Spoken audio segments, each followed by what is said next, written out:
Hello बच्चों, आज हम बात करेंगे आपसे क्लास 10th की।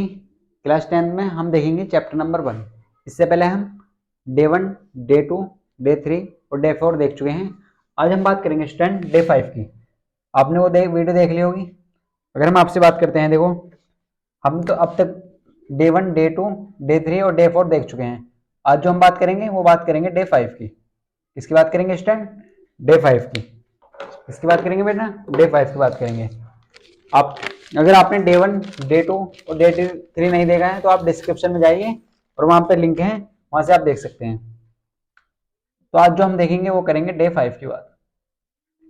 तो इसमें हम सबसे पहले क्या देखेंगे स्टूडेंट? अगर हम डे 5 की बात करते हैं, देखो अगर हम थोड़ा सा रिवाइज कर लेते हैं, लास्ट लेक्चर में हमने क्या पढ़ा था।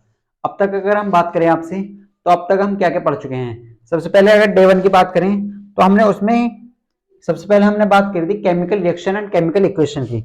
फिर हम सबसे पहले हमने देखा था उसमें केमिकल इक्वेशन और केमिकल रिएक्शन में क्या डिफरेंस होता है। अगर हम बात करते हैं, फिर हमने देखा कि रिएक्टेंट किसे कहते हैं और अभिकारक किसे कहते हैं। यानी कि अगर हम हिंदी में बात करते हैं रिएक्टेंट की, तो रिएक्टेंट को हम कहते हैं अभिकारक। अगर हम आपसे बात करते हैं अब उत्पाद की, प्रोडक्ट की, तो इंग्लिश में हम कहते हैं प्रोडक्ट और हिंदी में कहते हैं उत्पाद। तो हमने ये देखा था। फिर हमने रिएक्शन को बैलेंस करना सीखा। फिर हमने उसके बाद देखे थे टाइप्स ऑफ रिएक्शन, जैसे संयोजन अभिक्रिया होती है, वियोजन अभिक्रिया होती है, डिस्प्लेसमेंट रिएक्शन विस्थापन अभिक्रिया होती है। आज हम देखेंगे द्विविस्थापन अभिक्रिया और रेडॉक्स रिएक्शन, यानी कि अपचयन क्या होता है, उपचयन क्या होता है। और अगर हम बात करते हैं एक्सोथर्मिक रिएक्शन और एंडोथर्मिक रिएक्शन की, तो आज हम ये देखेंगे। तो अगर स्टैंड हम आपको बता देते हैं, देखो अगर आपने डे 1, डे 2, अगर आपने देखो डे 1, डे 2 और डे 3 या डे 4 की बात करें हम, अगर आपने ये वीडियो नहीं देखी है तो आप पहले इन्हें देखिए, क्योंकि इससे आपके कॉन्सेप्ट क्लियर हो जाएंगे। तो हम आपको यही सजेशन देंगे कि आप पहले डे 1 देख के आइए, फिर डे 2, डे 3 और डे 4 और फिर आप डे 5 की वीडियो देखिए। तो इससे क्या होगा, इससे आपके कॉन्सेप्ट क्लियर हो जाएंगे। सभी जितने भी आपके कॉन्सेप्ट हैं इससे क्लियर हो जाएंगे। और हम चलते हैं अपने टॉपिक की तरफ, अपने लेक्चर की तरफ। तो अगर हम आपसे बात करते हैं बेटा, अगर हम आपसे बात करते हैं, देखो तो आज जो हम बात करेंगे वो किसकी बात करेंगे? सबसे पहले जो हम बात करेंगे वो किसकी बात करेंगे? अगर हम आपसे बात करते हैं तो हम देखते हैं डबल डिस्प्लेसमेंट रिएक्शन। किसके बारे में बात करेंगे? डबल डिस्प्लेसमेंट रिएक्शन के बारे में। तो डबल डिस्प्लेसमेंट रिएक्शन क्या होती है? जैसे हमने आपको बताया था विस्थापन अभिक्रिया। तो विस्थापन अभिक्रिया की अगर हम बात करते हैं आपसे, तो विस्थापन अभिक्रिया क्या है? विस्थापन अभिक्रिया में क्या हो रहा था, इसमें एक कोई अभिकारक ज्यादा रिएक्टिव था दूसरे वाले अभिकारक से, तो उसे वो डिस्प्लेस कर रहा था, उसे विस्थापित कर रहा था। आपने सीरीज भी याद कर ली होगी। देखो तो अगर हम आपसे बात करते हैं, देखो थोड़ा सा डिस्प्लेसमेंट रिएक्शन के बारे में देखें, तो ये रिएक्शन थी इस तरीके से। देखो अगर आप बहुत ध्यान से देखें तो हमारे सामने क्या बन के आया था, इस तरीके से थी। कोई ए अभिकारक था और बी सी भी अभिकारक था, लेकिन ए एटम या एलिमेंट था, वो बी को डिस्प्लेस कर रहा था। यानी कि यहाँ पे क्या बना रहा था, ए सी प्लस बी। इस तरीके से यहाँ पे कोई कंडीशन आ रही थी। तो अगर बी ज्यादा ए ज्यादा रिएक्टिव है बी से, तो ये तभी तो डिस्प्लेस कर रहा था। अगर हम आपसे बात करते हैं डबल डिस्प्लेसमेंट रिएक्शन की, किसकी बात करें स्टूडेंट? डबल डिस्प्लेसमेंट रिएक्शन की। तो बेटा अगर आप बहुत ध्यान से देखें, यहाँ पे डबल डिस्प्लेसमेंट रिएक्शन की अगर हम बात करते हैं, तो डबल डिस्प्लेसमेंट रिएक्शन में क्या है, जिसे हम कहते हैं हिंदी में द्विव विस्थापन अभिक्रिया। क्या बोलते हैं? द्विव विस्थापन अभिक्रिया। अगर हम आपसे बात करते हैं डबल डिस्प्लेसमेंट रिएक्शन, तो ये क्या होती है बेटा? डबल डिस्प्लेसमेंट रिएक्शन की अगर हम आपसे बात करते हैं तो इसमें क्या होगा, इसमें कंडीशन इसमें इस तरीके से होगा। देखो A B plus C D. यहाँ पे क्या होगा, देखो पहली वाली रिएक्शन में अगर हम बात करते हैं तो पहली वाली रिएक्शन में क्या था, अगर हम पहली वाली रिएक्शन की आपसे बात करते हैं तो पहली वाली जो रिएक्शन में था वो इसमें क्या था, ए एलिमेंट या एटम था, लेकिन यहाँ पे दोनों ही कंपाउंड है। यहाँ पे क्या है, दोनों कंपाउंड। कंपाउंड आप जानते हैं किसे कहते हैं? कंपाउंड हम उनको कहते हैं जिसमें दो या दो से अधिक एलिमेंट जुड़े हों। कंपाउंड क्या होते हैं? यौगिक। जो दो या दो से अधिक तत्वों से मिलकर बने होते हैं वे क्या कहलाते हैं? वे कहलाते हैं यौगिक। क्या कहलाते हैं बेटा? वे यौगिक कहलाते हैं। तो इसी तरीके से अगर हम आपसे बात करते हैं नेक्स्ट, देखो तो यहाँ पे क्या होगा, अगर ए बी और सी डी की बात करें, यहाँ पे देखो यहाँ पे क्या होगा, तो यहाँ पे चार्ज ब्रेक हो जाएगा। ए पे प्लस का चार्ज आ जाएगा और बी पर माइनस का चार्ज जाएगा, और सी पर प्लस का और माइनस का। तो इस तरीके से देखो ए तो डी के साथ जुड़ जाएगा और बी सी के साथ जुड़ जाएगा। क्या हो जाएगा यहाँ पे, ए जो है वो किसके साथ जुड़ेगा, वो तो डी के साथ जुड़ जाएगा, यानी पे ए डी बन जाएगा। अगर आप यहाँ बहुत ध्यान से देखें तो यहाँ क्या बन जाएगा, क्या बन जाएगा बेटा, बी सी। क्या बन जाएगा, बी सी। क्या बन जाएगा यहाँ पे, बी सी। तो ऐसी कंडीशन होगी कुछ, क्या होगी, ए पर प्लस चार्ज जाएगा, बी पर माइनस चार्ज जाएगा। देखो इस तरीके से जैसे आपने पढ़ा होगा NaCl, तो NaCl क्या आएगा में ब्रेक हो जाएगा, देखो इस तरीके से Na प्लस काय में ब्रेक हो जाएगा Na प्लस और Cl माइनस, इस तरीके से Na प्लस और Cl माइनस।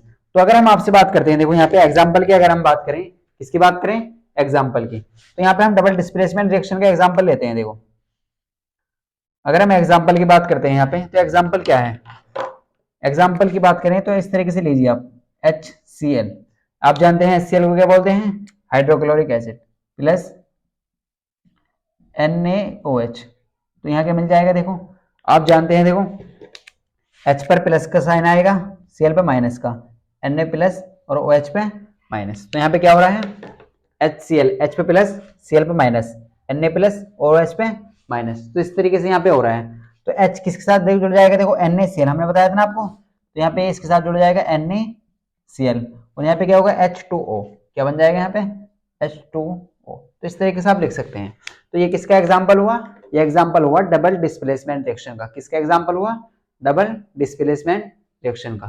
किसका एग्जाम्पल हुआ बेटा, डबल डिस्प्लेसमेंट रिएक्शन। तो ऐसे भी आप लिख सकते हैं। अगर हम इसके एक और एग्जाम्पल की बात करें, देखो तो इसका एक और एग्जाम्पल ले लेते हैं।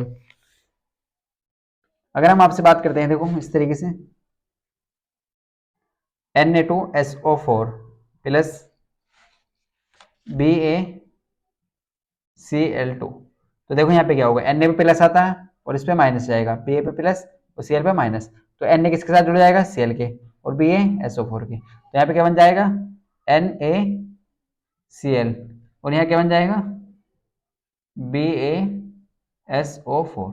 आप बैलेंस कर सकते हैं, आप क्या कर सकते हैं, यहाँ से बैलेंस कर सकते हैं। तो इस तरीके से यहाँ पे क्या हो जाएगा, देखो Na पे प्लस चार्ज आता है, SO4 पर माइनस, इस तरीके से Ba पे प्लस और Cl पे माइनस। तो यहाँ पे क्या बन जाएगा, NaCl और BaSO4। क्या बन जाएगा, BaSO4। तो इस तरीके से हमारी डबल डिस्प्लेसमेंट रिएक्शन कंप्लीट हुई। तो आप वीडियो को पॉज करिए और इसे नोट करिए।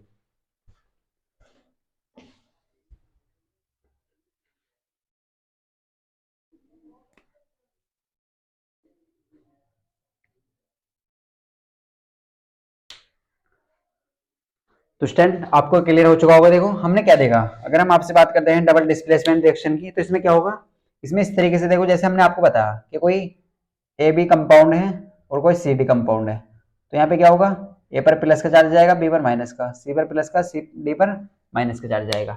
तो इस तरीके से यहाँ पे क्या होगा, ये आयनों का इंटरचेंज हो रहा है। क्या हो रहा है इसमें, आयनों का इंटरचेंज, यानी कि हम ऐसे कह सकते हैं इसमें आयनों का आदान प्रदान हो रहा है। आयन आप जानते हैं आयन किसे कहते हैं, प्लस, जिसपे प्लस और माइनस का चार्ज होता है उसे क्या कहते हैं, आयन। तो यहाँ पे क्या हो रहा है, आयनों का इंटरचेंज हो रहा है। तो आप यहाँ ऐसे कह सकते हैं ए सी बन जाएगा और बी डी के साथ जुड़ जाएगा। तो यहाँ पे इस तरीके से ए सी प्लस बी डी बन जाएगा। क्या बन जाएगा, ए सी प्लस बी डी। तो ये क्या हुई, ये हुई डबल डिस्प्लेसमेंट रिएक्शन, यानी कि जिसे हम हिंदी में कहते हैं, अगर हम बात करते हैं आपसे द्विव विस्थापन अभिक्रिया, द्विव विस्थापन अभिक्रिया, क्या बोलते हैं हम इसे, द्विव विस्थापन अभिक्रिया। तो इस तरीके से रिएक्शन होती है डबल डिस्प्लेसमेंट रिएक्शन, द्विव विस्थापन अभिक्रिया। तो इसके एग्जांपल भी आप याद रख सकते हैं, एग्जाम में आ सकता है। देखो इंपोर्टेंट क्वेश्चन होता है कि विस्थापन और द्विव विस्थापन अभिक्रिया में क्या अंतर है, उदाहरण सही समझाइए। तो आप इसकी डेफिनेशन लिख सकते हैं और एग्जाम्पल दे सकते हैं। देखो इसमें क्या हो रहा है, अगर हम बात करते हैं विस्थापन अभिक्रिया की, तो उसमें क्या होता है, उसमें एक अगर एलिमेंट की बात करें तो वहां पे क्या होगी, सीरीज जैसे हमने आपको बताई थी, तो वहां पे जो रिएक्शन होती है वो सीरीज के बेस पे होती है। और यहाँ पे क्या होता है, आयनों का इंटरचेंज हो जाता है, क्या होता है, आदान प्रदान होता है। तो इस तरीके से डबल डिस्प्लेसमेंट रिएक्शन होती है। तो आप वीडियो को पॉज करके इसे नोट कर सकते हैं।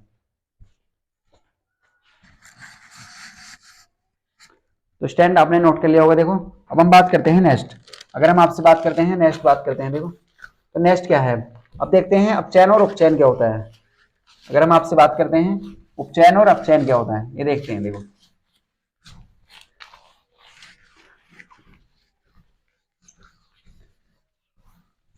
अगर हम आपसे बात करते हैं नेक्स्ट क्वेश्चन की, देखो अब चैनो एक तो होता है ऑक्सीडेशन, एक क्या होता है बेटा, एक होता है ऑक्सीडेशन। आप इस तरीके से समझिए इसे, ऑक्सी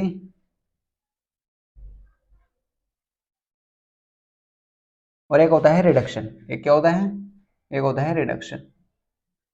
तो हम आपको अच्छे से क्लियर हो जाएगा। देखो आप इस तरीके से देख लीजिए। देखो अगर हम आपसे बात करते हैं ऑक्सीडेशन की, तो ऑक्सीडेशन को हम बोलते हैं ऑक्सीकरण। क्या बोलते हैं, ऑक्सीडेशन को हम बोलते हैं ऑक्सीकरण। क्या बोलते हैं बेटा, ऑक्सीकरण। अगर हम आपसे बात करते हैं रिडक्शन की, तो रिडक्शन को हम बोलते हैं अपचयन। क्या बोलते हैं, रिडक्शन को अपचयन। रिडक्शन रिएक्शन भी लिख सकते हैं आप इस तरीके से। क्या लिख सकते हैं, रिडक्शन रिएक्शन या अपचयन अभिक्रिया। अपचयन अभिक्रिया। ऑक्सीकारक को आप, ऑक्सीकरण को अब उपचयन भी कहते हैं। क्या कहते हैं, उपचयन भी कहते हैं। और यहाँ पे रिएक्शन भी लिख सकते हैं आप। तो इस तरीके से आप देखें यहाँ पे, तो आपको क्लियर हो जाएगा ऑक्सीडेशन और रिडक्शन में क्या डिफरेंस है। देखो इसमें क्या होगा, इसे आप कैसे कैसे पहचानेंगे। इसमें क्या होगा, ऑक्सीजन का ऐड होगा। यहाँ पे क्या होगा, ऑक्सीजन का ऐड होगा। क्या होगा यहाँ पे बेटा, ऑक्सीजन ऐड होगा। ऐसे शॉर्ट में ऐसे लिख सकते हैं आप, ऑक्सीजन ऐड होगा। यहाँ पे ऑक्सीजन का ऐड होगा और हाइड्रोजन क्या होगा, हाइड्रोजन का रिमूव होगा। हाइड्रोजन रिमूव होगा। ऐसे आसान भाषा में याद रख सकते हैं। ऑक्सीजन का हमेशा ऑक्सीडेशन कब होगा, जब ऑक्सीजन का ऐड होगा। क्या होगा, ऑक्सीजन जब ऐड होगा, तो आप वहां कहेंगे ऑक्सीजन का ऐड होने से क्या होगा, वो रिडक्शन ऑक्सीडेशन होगा। क्या होगा, ऑक्सीडेशन होगा।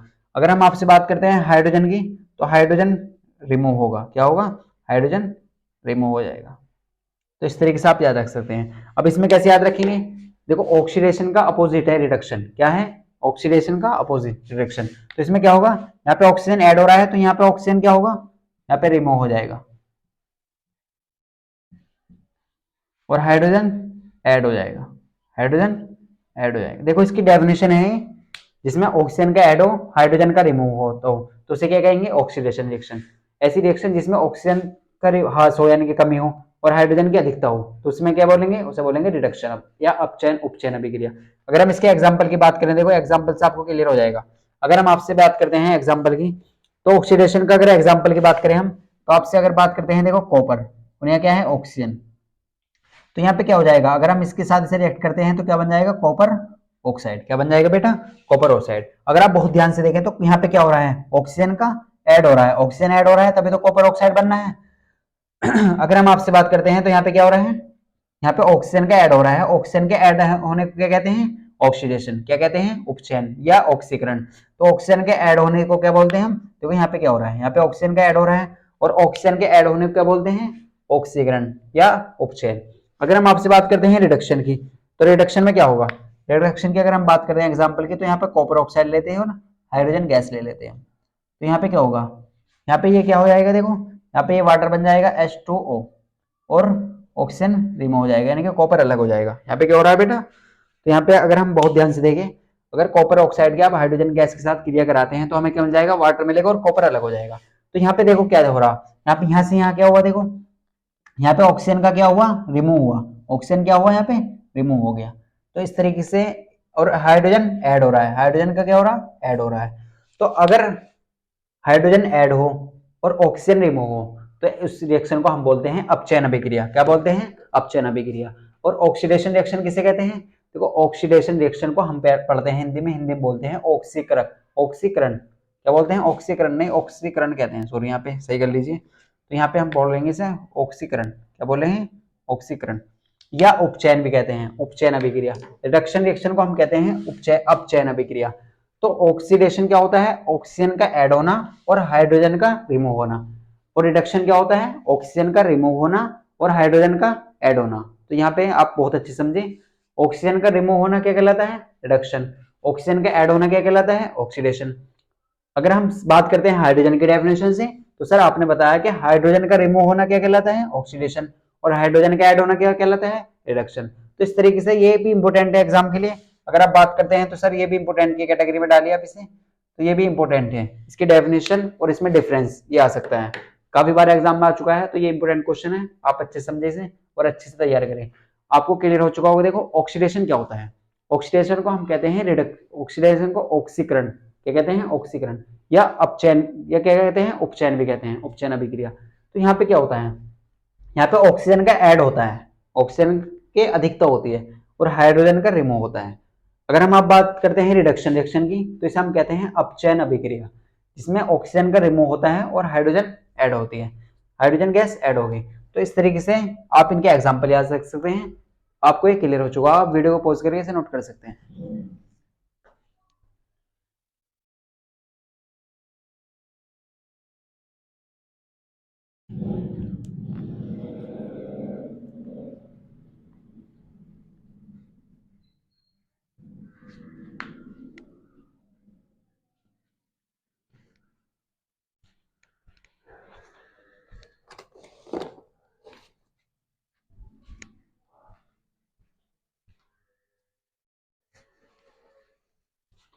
आप स्टूडेंट आपने नोट कर लिया होगा। अब हम बात करते हैं नेक्स्ट क्वेश्चन की। देखो अब बात करते हैं नेक्स्ट क्वेश्चन की, तो हम नेक्स्ट क्वेश्चन की तरफ चलते हैं।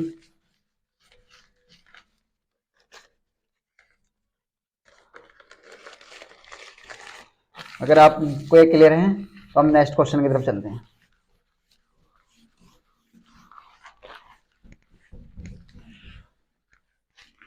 अपने नोट कर लिया होगा। देखो अगर हम आपसे बात करते हैं, देखो नेक्स्ट क्वेश्चन की, नेक्स्ट क्वेश्चन क्या है हमारे पास में,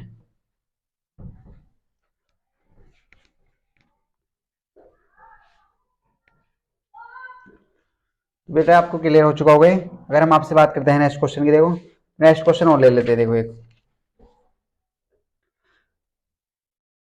अगर हम आपसे बात करते हैं, देखो हम आपसे बात करते हैं, जो हमने लास्ट डे 4 में आपको क्वेश्चन दिया था, आपसे बोला था कमेंट में उसका आंसर आता ना, तो उसका सॉल्यूशन देते हैं हम। तो सॉल्यूशन देखो ये क्या था, ये अगर हम इस क्वेश्चन की बात करें तो ये क्वेश्चन था इस तरीके से। ये क्या क्वेश्चन था, ये क्वेश्चन आपसे हमने इस तरीके से पूछा गया था। देखो ये क्वेश्चन आपको हमने दिया था AlFa2O3, और इसमें हमने बोला था आपसे कि अब क्या करना, Al2O3 और Fe अलग हो रहा। हमने आपको ऑप्शन दिया था इसमें A B C, कई सारे बच्चों ने अच्छा आंसर दिया है, इसका करेक्ट आंसर है ये कौन सी रिएक्शन है, डिस्प्लेसमेंट रिएक्शन। तो हमने आपको बताया था, यानी कि ऑप्शन ए था हमने इसमें दिया था संयोजन अभिक्रिया, ऑप्शन बी था इसमें वियोजन अभिक्रिया, और ऑप्शन सी थी इसमें विस्थापन अभिक्रिया। ऑप्शन डी क्या था इसमें, ऑप्शन डी था द्विविस्थापन अभिक्रिया। ये सॉरी यहाँ पे क्या था, नन ऑफ दिस, यहाँ पे कोई सी नहीं, क्या था यहाँ पे, कोई नहीं, NO। तो इस तरीके से हमने आपको क्वेश्चन दिया था। तो बेटा आपने बहुत अच्छे से देखा यहाँ पे, अगर यहाँ पे क्या हो रहा है, देखो ये हमने करना भी सिखाया था आपको। तो यहाँ पे देखो क्या हो रहा, ए जो है वो डिस्प्लेस कर रहा है बी को, किसको डिस्प्लेस कर रहा है, बी को। तो ऐसी अगर कंडीशन हो तो वो कौन सी रिएक्शन होती है, देखो संयोजन अभिक्रिया क्या होती है।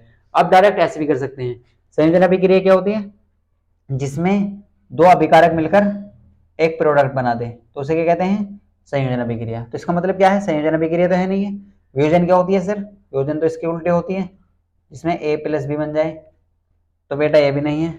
विस्थापन क्या होती है, जिसमें एक अभिकारक से दूसरे को डिस्प्लेस कर दे, यानी कि Al क्या है, एक कोई एलिमेंट है या एटम है, तो वो बी को डिस्प्लेस कर रहा है, यानी कि विस्थापित कर रहा है। और ये पता कहां से चलेगा, ये हमने आपको कल सीरीज बताई थी इससे। तो इस तरीके से आप पहचान सकते हैं। तो इसका ऑप्शन क्या था, ऑप्शन नंबर सी, ये क्या है इसका करेक्ट ऑप्शन था। तो कई सारे बच्चों के सही करेक्ट आंसर बताएं। तो अगर हम आप बात करते हैं, देखो नेक्स्ट क्वेश्चन की,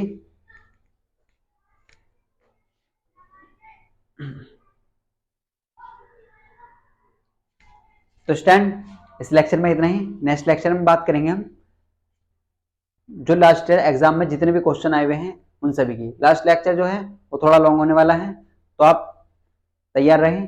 स्टूडेंट अगर आपको वीडियो अच्छी लगी तो वीडियो को लाइक करें, चैनल को सब्सक्राइब करें। मिलते हैं नेक्स्ट क्लास में।